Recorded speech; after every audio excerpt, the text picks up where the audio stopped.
রাতে ঘুমানোর আগে বিছানায় শুয়ে এই ছোট্ট দোয়াটি পড়ুন।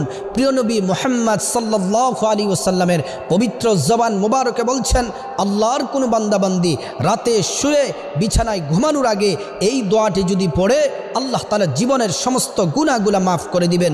দোয়াটি হলো, লা ইলাহা ইল্লাল্লাহু ওয়াহদাহু লা শারীকা লাহু লাহুল মুলকু ওয়া লাহুল হামদ ওয়া হুয়া আলা কুল্লি শাইইন কাদির ওয়ালা হাওলা ওয়ালা কুওয়াতা ইল্লা বিল্লাহ সুবহানাল্লাহি ওয়ালহামদুলিল্লাহি ওয়ালা ইলাহা ইল্লাল্লাহু ওয়াল্লাহু আকবার।